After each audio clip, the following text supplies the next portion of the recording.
got better. He said, Mom, it's like all of a sudden. Wow. He hadn't had a migraine in years, and he's 52.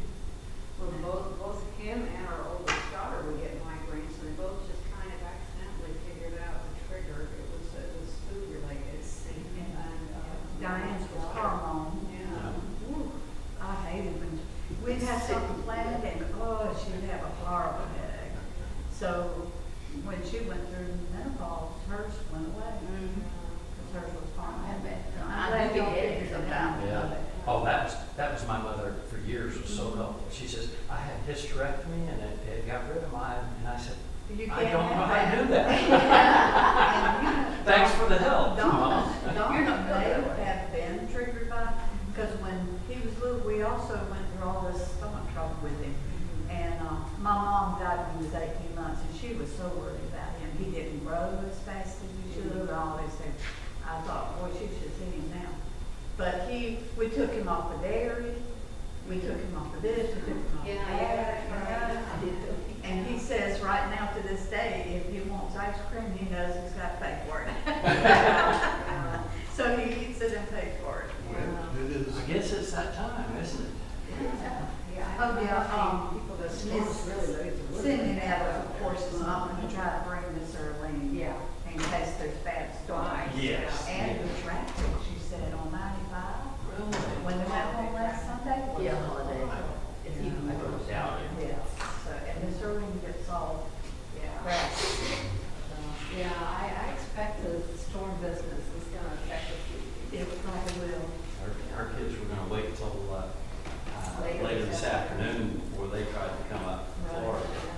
They had to fly through the storm, and then we did that once. We It's scary. we flew east through a storm, and then we had to drive west home. So first we flew through, then we drove through it. We went to see Kelly in Alaska. He let the married man go home. I was so sick. We got there and all you have, in Anchorage is a little prop. Yeah. Airplane. Yeah. Kelly said, Mom, you were green. And Wayne had his welder's hat out. Yeah. I didn't know they had heart attack. Yeah. Coming back in the little plane was better because it was a pretty day. Yeah. But it was a snowstorm. And it snowed every day and all that. Yeah. I was there. And it actually snowed.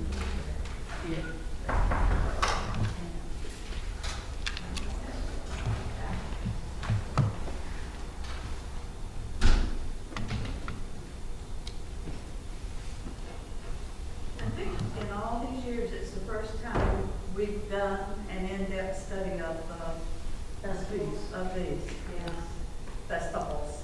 Really? I mean, we've heard sermons and, and things, but not an in-depth class study. It's been interesting when I'm in here.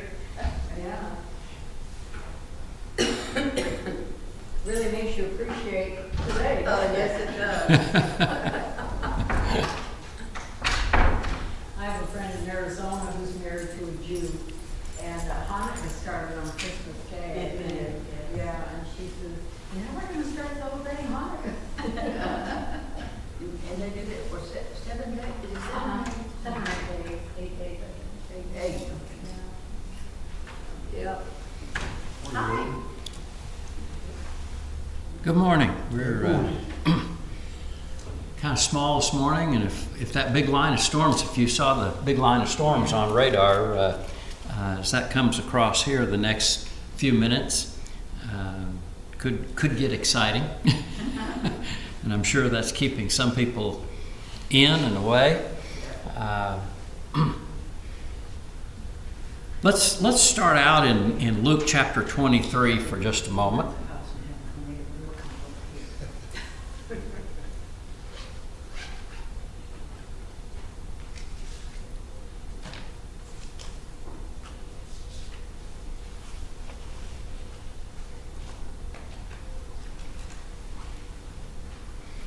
Luke chapter 23,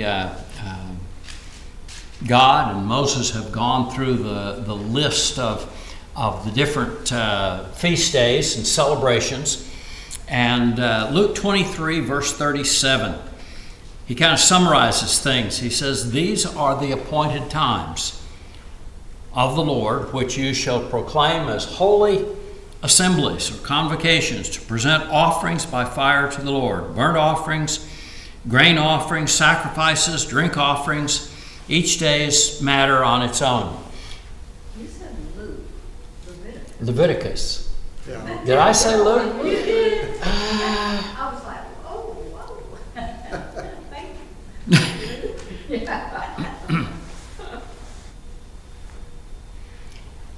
I don't know who would have said it.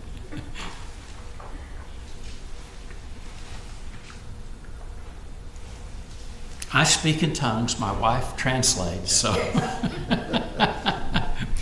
That's scriptural, Paul says to the Corinthians, so.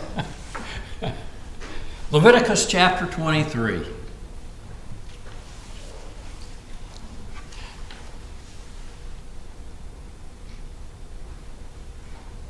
Y'all bringing the storm with you?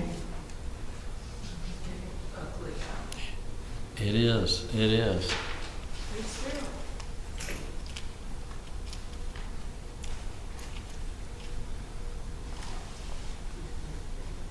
Luke 23, verse 37. No, I said it again, didn't I? You did. I keep saying Luke. Leviticus. Leviticus 23.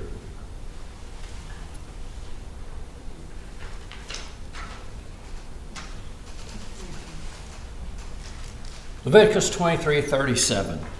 God and Moses have summarized the feasts. And he says that these are the appointed times, and all the offerings that you make at whatever's appropriate.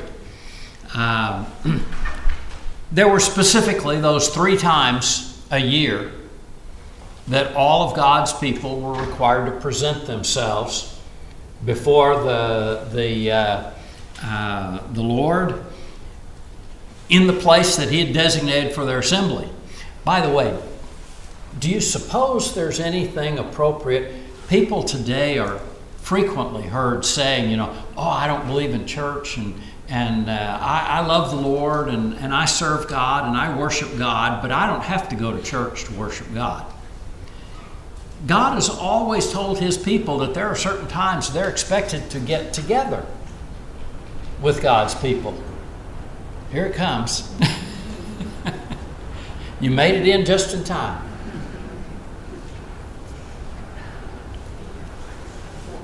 Not only that, but under the old law, if you chose not to meet with the people, you got thrown out. There was no question about it. You're out here.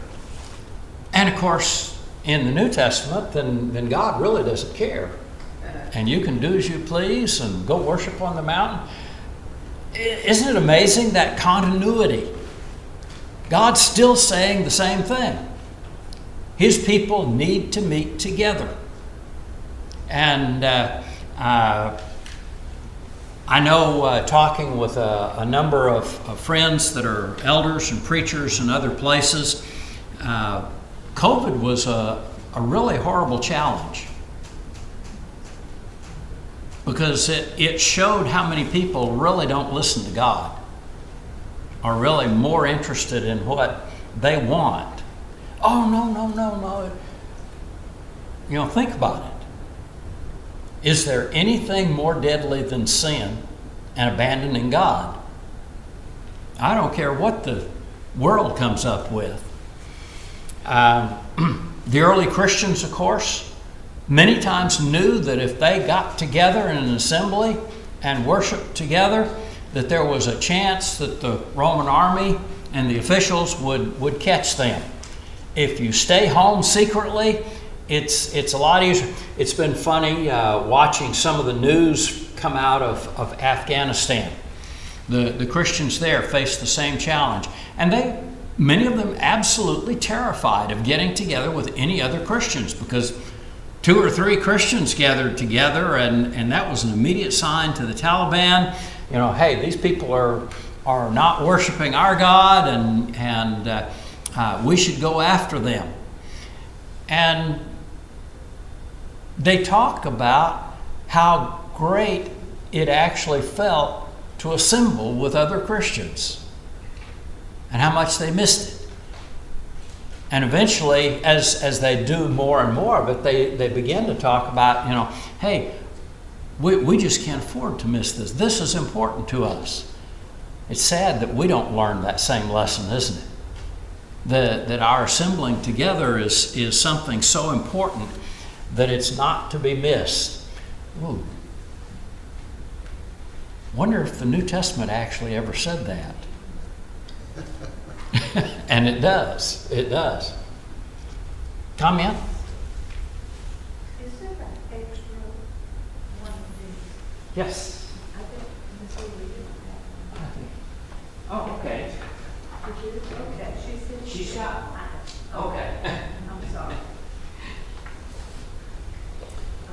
It's amazing to me how even within the Lord's church, these things have been taught, I guess ever since I became a member at 17, but yet it's probably the most frequently abused command in the Bible.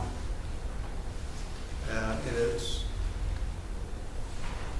a matter of prioritizing. I remember one preacher saying many years ago that people on Sunday morning, they start trying to decide if they want to get out of bed and make it to church, as they called it. And he says that decision was made for me the day that I was saved. Right. That was my commitment to the Lord, to love Him, to obey His commandments, every one of them. I didn't get to pick which ones I wanted to do. And he went on to say that he thought that was one of the most important commandments that Jesus gave, was not to forsake the assembling of ourselves together. It would be like an army going on a campaign and never coming together, or when they initiate the camp. I'm watching a documentary on Winston Churchill and the invasion of Normandy. What would have happened if they got to Normandy and 3/4 of the soldiers said, "I ain't going out there. No. I'm staying here on the boat."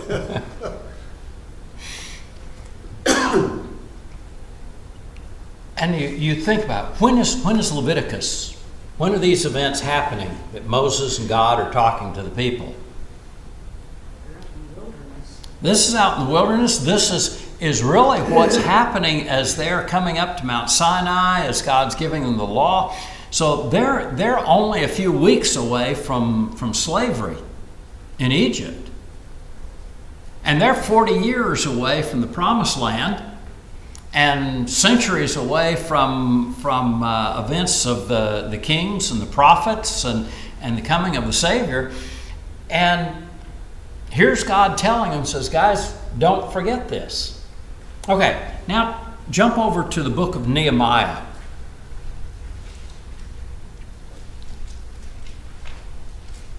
Nehemiah chapter 8.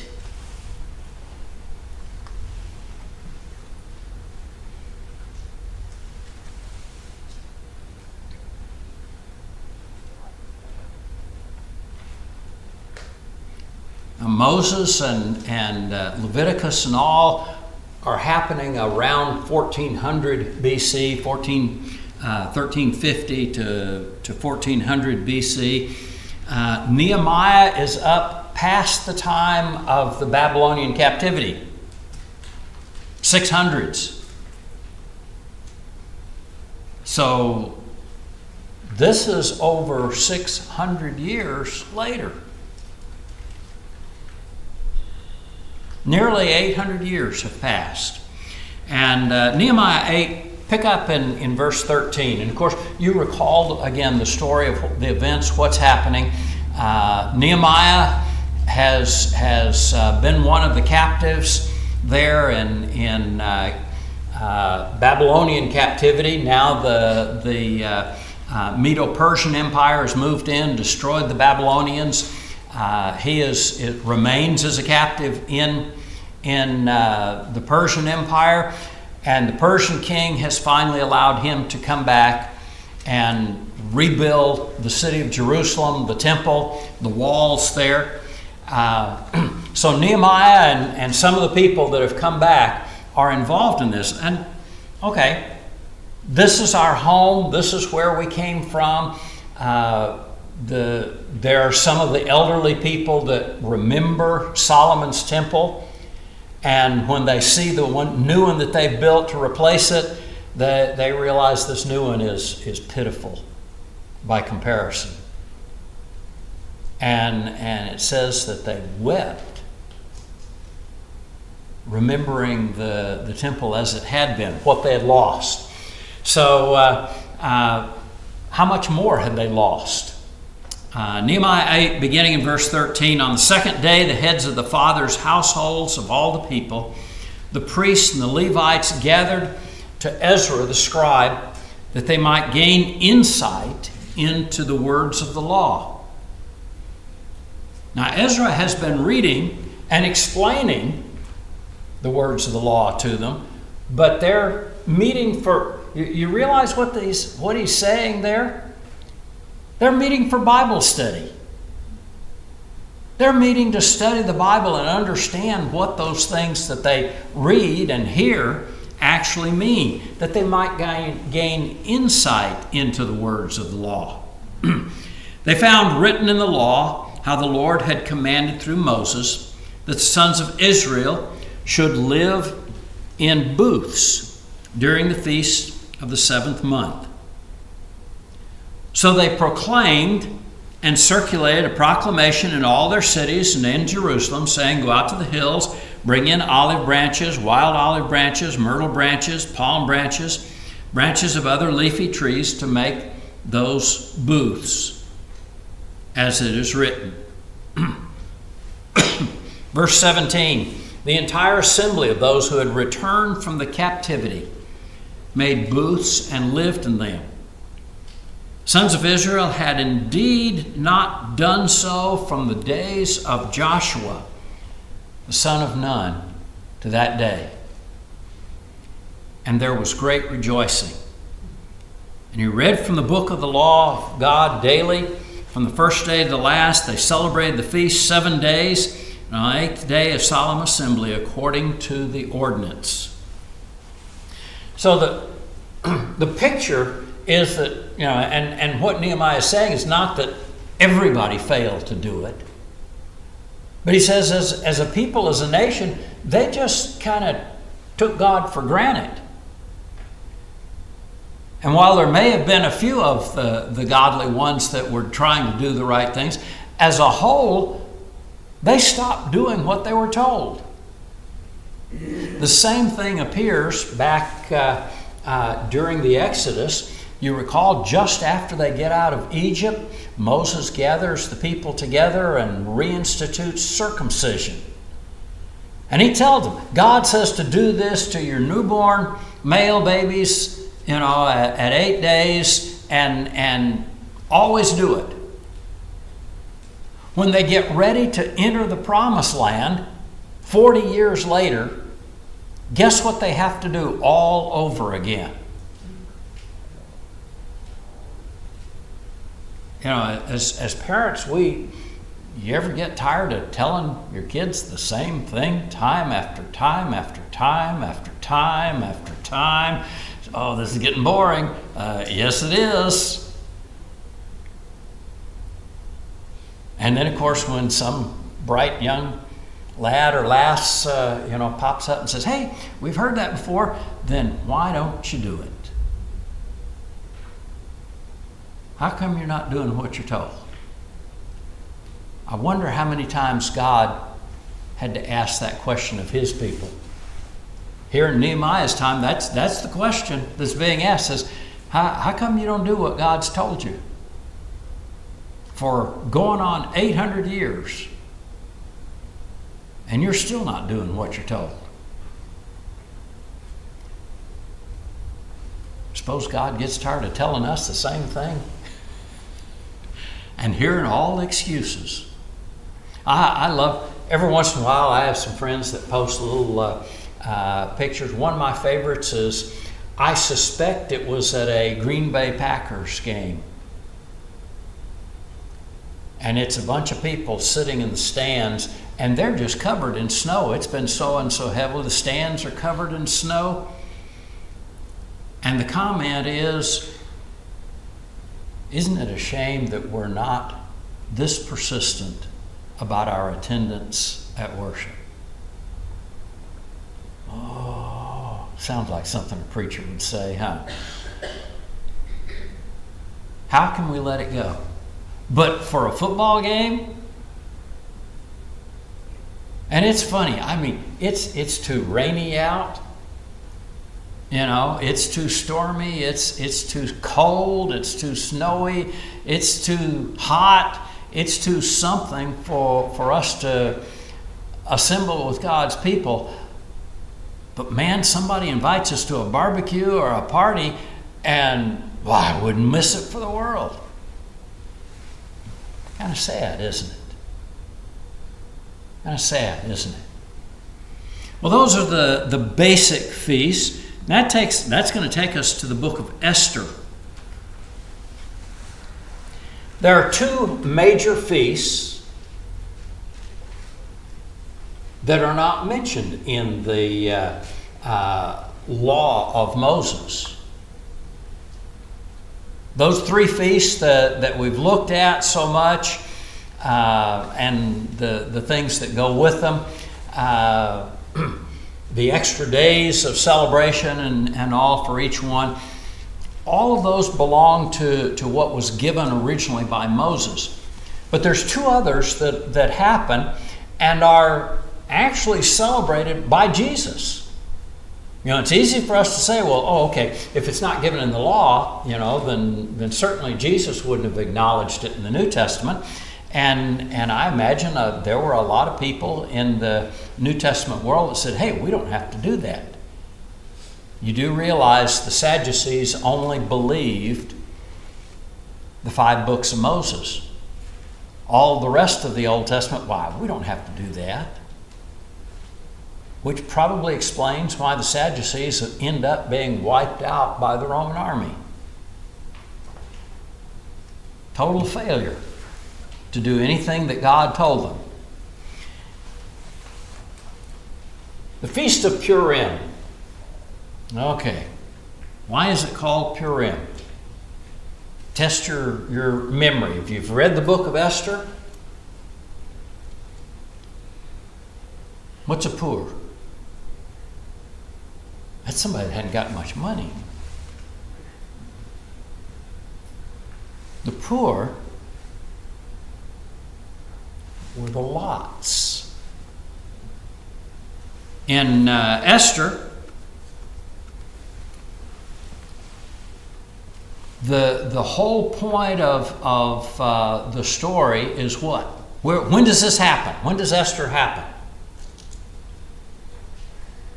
During Babylonian captivity. Okay, this is still during the Babylonian Persian. It's always talked about as the Babylonian captivity because the Babylonians take them into captivity. But that only lasts a little less than 100 years before the Persians take over. But the people that are still there, it gets talked about as the Babylonian captivity. And still, you know, we think of it that way today. That's how they were taken captive. But Esther then comes in about the same time as Nehemiah. It's hard to tell exactly how much their lives overlap. But Esther is, you remember the story? You read it? She is this gorgeous 35-year-old woman that is made queen. You know, here again, we have one of those problems of, I've seen all the paintings and the photographs of Esther, and I've seen the movie. We got an interesting movie, One Night with the King. Story of Esther. If you haven't seen it, it's really worth seeing if you've come across it. But it's typical I mean, here is this beautiful grown woman. Beautiful, yes. Grown by our modern definition of things? Not really. Not really. Historically, the Persian kings, like most other kings, up until at least the late 1800s and early 1900s, tended to populate their harems with young girls. I think it sometimes helps us to better appreciate the story. We look at all the photographs of Mary as Jesus' mother and say this beautiful 32-year-old woman, you know, and having a baby, and isn't she wonderful, and her faith and all, but shouldn't all grown women be like that? This is a young teenage girl, almost certainly, given especially how much more we know about her life and how long she lives. If she was in her 30s or so, like the photographs all show, she is unlikely to have lived anywhere near as long as we know from other historical records that she lived. So here is a young lady, a captive in a foreign land, that really by chance has an opportunity to be chosen as the next queen of the Persian Empire. Now, if you read the book of Esther, you'll find that the previous queen, what was her name? Vashti. All right. Vashti lost her position. And if you read the commentaries version of what happened, you'll read all kinds of interesting things. Her husband asked her to take her clothes off and dance naked for her before visiting royal officials and his drunken party, and they had been drinking for days. And if you actually read the book of Esther, you won't find any of that. All you'll find is that for her disobedience to the king, that Vashti lost her title. Honestly, she's lucky she didn't lose her life. But she loses her title, and the king is looking to replace her. Another queen. And that's where Esther comes in. She happens to be chosen. Now, if you've read the book of Esther, why is she chosen? Well, she has the opportunity in part because of her uncle and family. God had a hand on it. But the reality is God.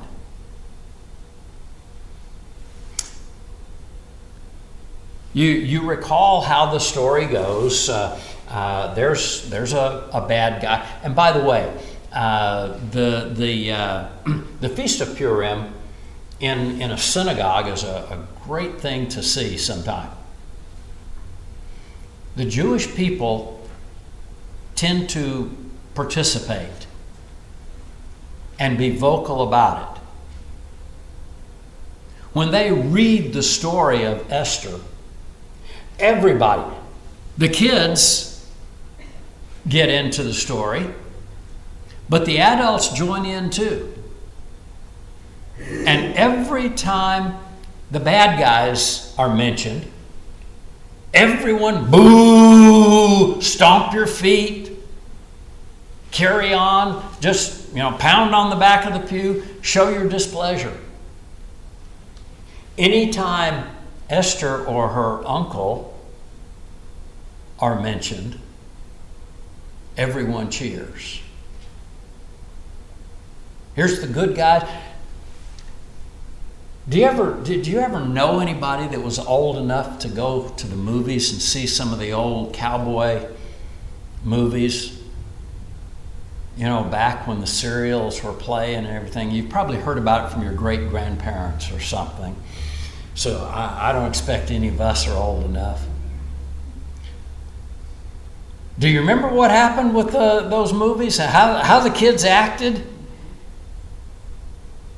When the good guy comes on, how do you tell the good guy? The good cowboy? White hat, always. When the good guy comes on, everybody cheers. Yay, he's finally coming on, hooray! Everybody gets excited. When the bad guy comes on and sneaks around and tries to get away with something, everybody in the audience is sitting there, boo, and carrying on the same way.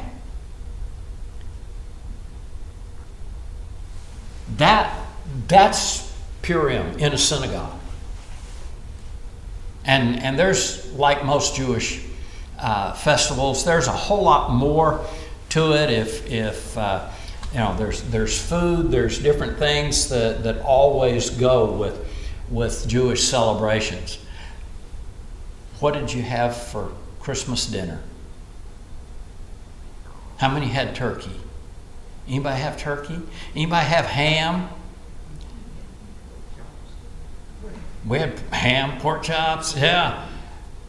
Well, those are just traditional. Prime rib. How many people have hamburgers? Go to McDonald's for Christmas dinner.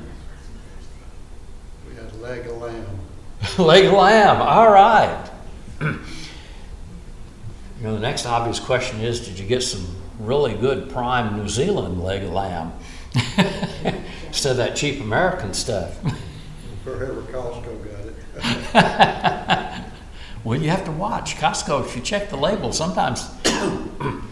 By the way, just a little sales pitch here.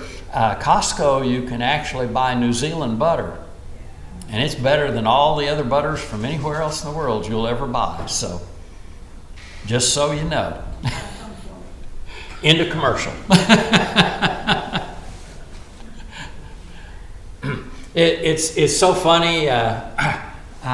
You know,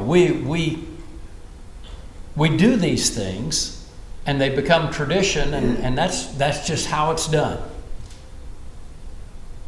And that is very much in Jewish tradition. We miss those traditions. We just simply read the Bible, and we miss a lot of the detail of how they do that.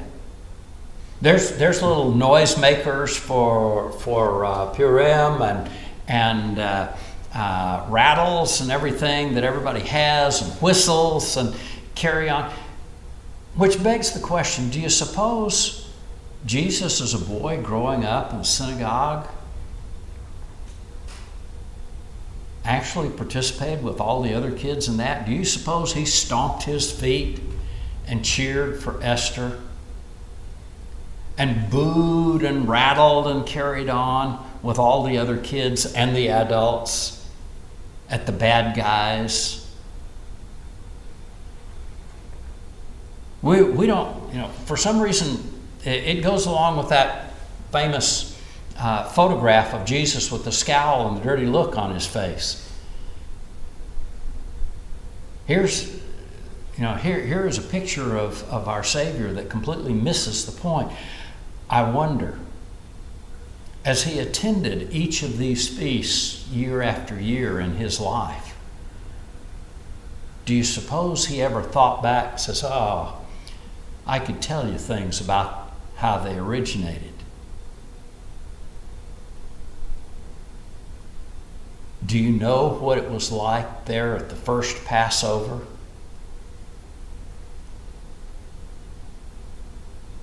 Wouldn't it have been great to sit there and say, hey, let everybody calm down. Listen to Jesus. Let him tell us what it was like. He was there.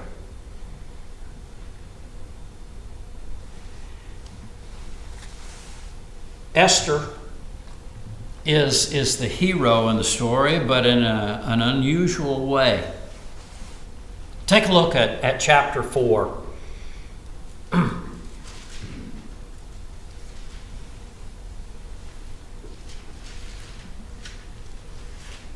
The decree has gone out because of the bad guys, they've persuaded the king to make this decree that they can kill any of the Jewish people on a certain day that they come across. So here's our celebration. We're going to kill Jews. Sounds kind of like a modern newspaper article, doesn't it? In our world.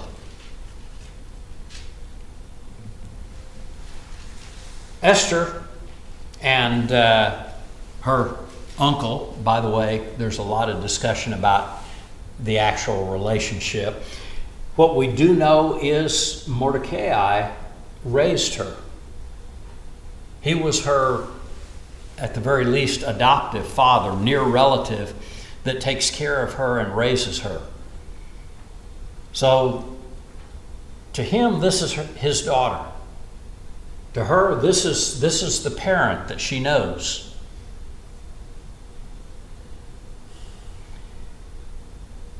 And he sends word to her about what's going on, and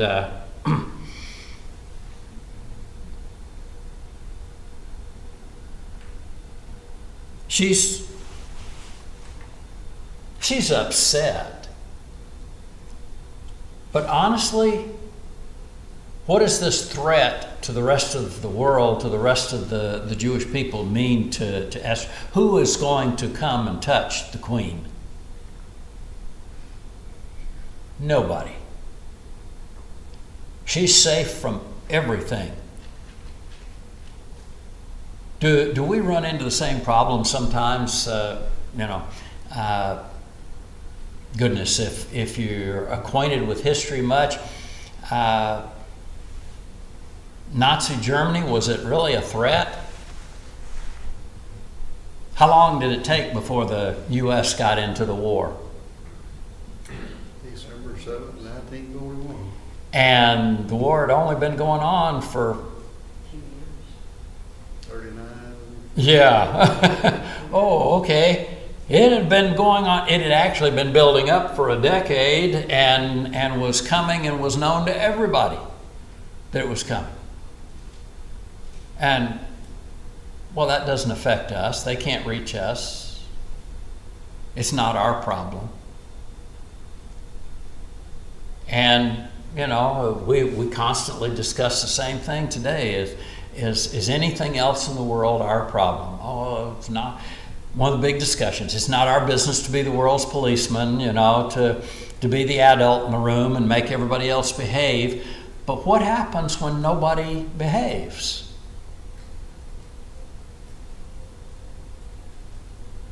And the way it ends, of course, is never pretty. And that's exactly the case with Esther and Mordecai. And Mordecai is saying, hey, this is terrible. This is going to cost lives. You've got to do something.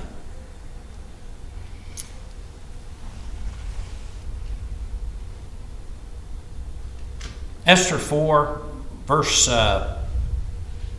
10, she speaks to her servant there, Hathach,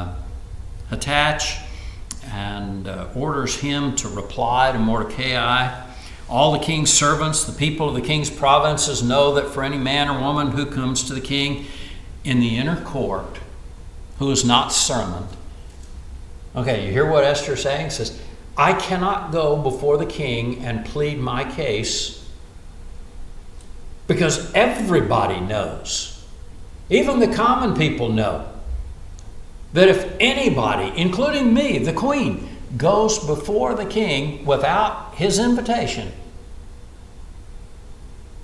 they're dead.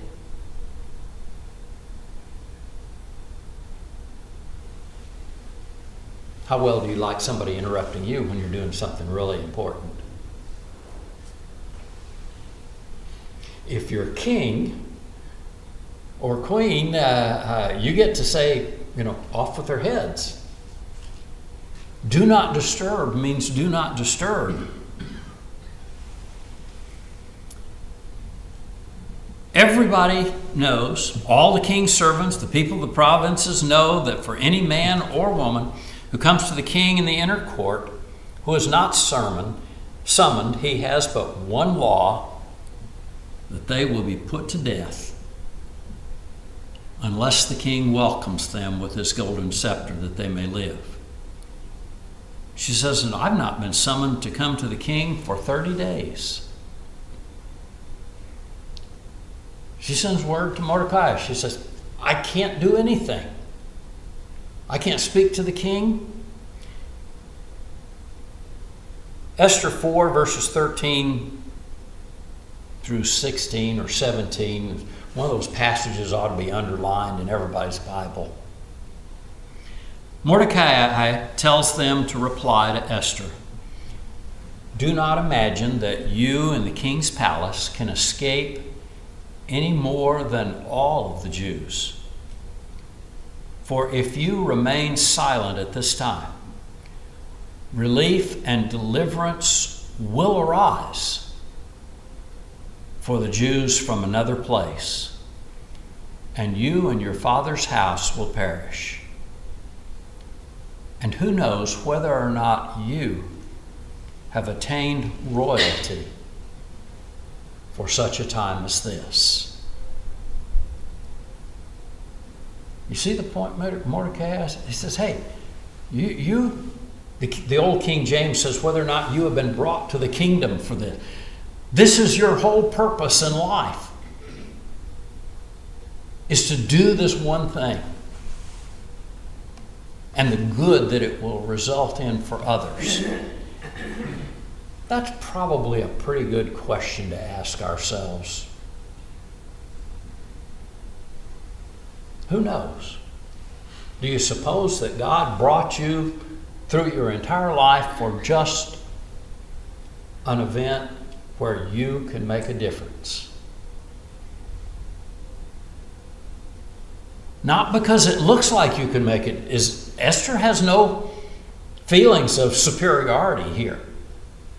She's not in the least saying, I think I can do everything that you guys can't, ha ha. She's completely unsure of herself.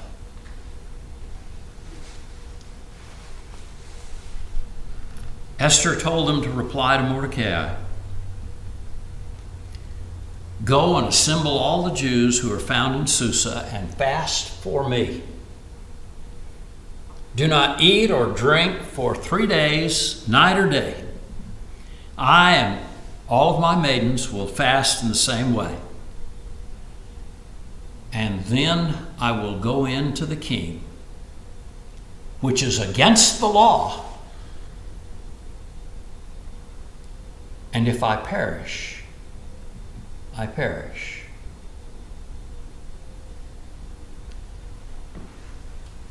You know, it's so easy for us a lot of times to look at the Bible and we say, hey, these people understood everything and it was going to turn out right. I mean, they could face death and be confident that God was going to deliver them. Well, so can we. Well, no, that's not the same thing at all. Actually, it is. You remember a few years earlier than Esther, Daniel's 3 friends? They were absolutely certain that God was going to send an angel or someone to save them from that fiery furnace, weren't they? You haven't actually read the book of Daniel, have you? If you believe that. In fact, what they tell the king is that, hey, we're going to do the right thing, even if it costs us our lives. They said, God's going to save us from your hand. Do you realize that saving them from the king's hand might well have meant that God was going to let them die in that fire?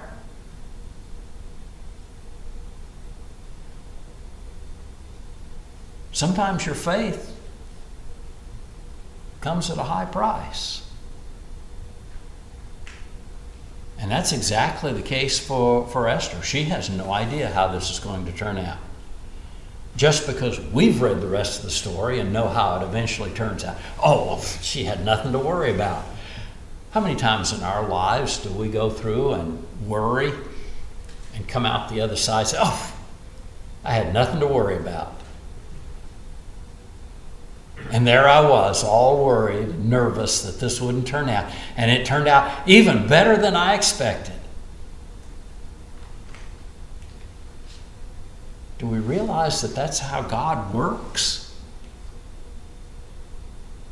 That's exactly how God works.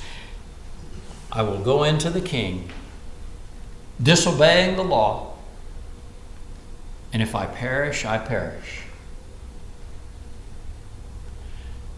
Well, since we're out of time, we can't finish the story today, so I guess you'll have to read ahead if you want to know how it ends.